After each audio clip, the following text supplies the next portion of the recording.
So we just got hate crimed and I'm really excited about it.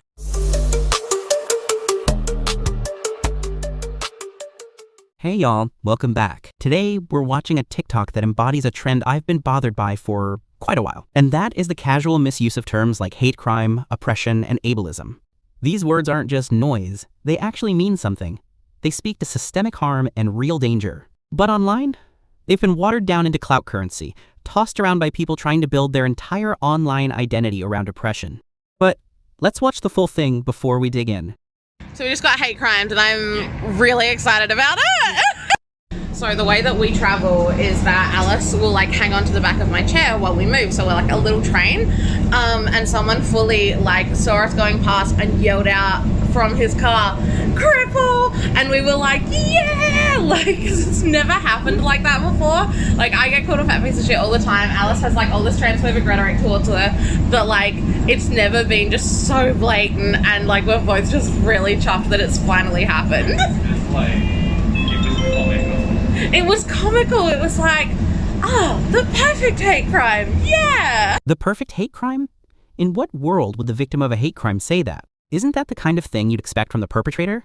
And if you couldn't watch the video, this TikToker literally filmed this on the bus. And you want to know something else that I really can't stand? Bus TikToks. Like, nobody signed up to be background extras in your, yay, we got hate crimed moment. We're tired and just trying to get home from work, okay? Look at that poor man in the corner there. He's just vibing, minding his own business. But then he realizes he's in the background of this white girl's oppression Olympics TikTok. You can see the disappointment wash over his face while he sighs, as if this was the exact moment he lost all faith in humanity. This TikToker totally just ruined what this guy hoped to be a peaceful ride home.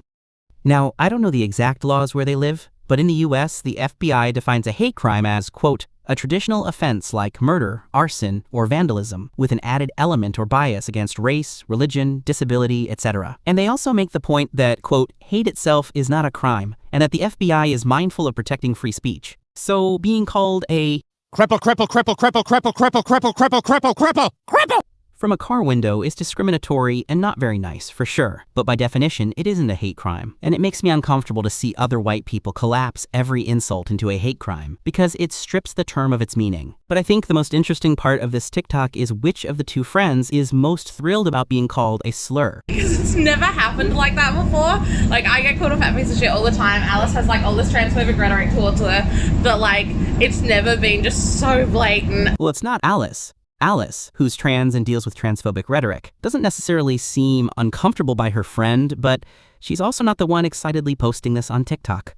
Alice brushes it off and tries to find the humor in the ridiculousness of the situation, much like I do in similar experiences I have with transphobia. The person here who is elated about this is the TikToker herself, and she says she gets called a fat piece of shit all the time. That may happen in her personal life, which is awful if true, but it's not systemic. It's not a slur or hate speech, it's an insult.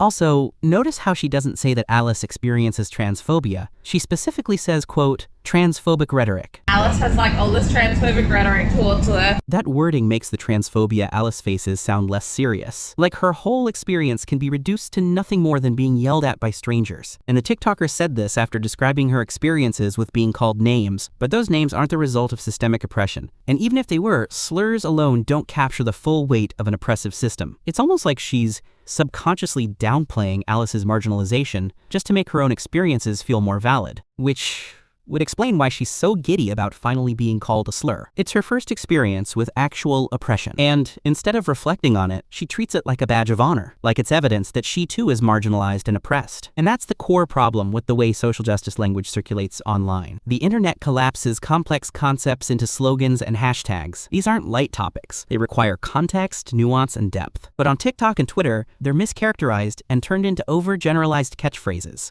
And when those words get watered down to mean someone was rude to me, people get desensitized. And that hurts those who actually do experience hate crimes, because now the language that describes their reality has been trivialized. We see this in the US, where lawmakers have rolled back educational initiatives tied to critical race theory. The irony, though, is that concepts like privilege and systemic oppression have been discussed in academia for decades. But most of the politicians who now rail against them didn't encounter those ideas in a classroom or a textbook. They first saw them trending on social media. So when the internet reduces complex frameworks to simplified buzzwords, it becomes easy to attack the caricature instead of the substance. And that's what worries me about videos like this TikTok. When people dilute the language of oppression, it not only trivializes real struggles, but also fuels the backlash that makes it harder to have honest conversations about injustice in the first place. So yeah, getting called a slur sucks, but turning that into a punchline about finally getting hate crimed cheapens the very real violence that hate crimes represent. Alrighty, that's all I've got for today. If you enjoyed this breakdown, please hit that like button and let me know your thoughts in the comments. I'd love to hear y'all's perspective. Thank you so much for watching, and I'll see y'all in the next one.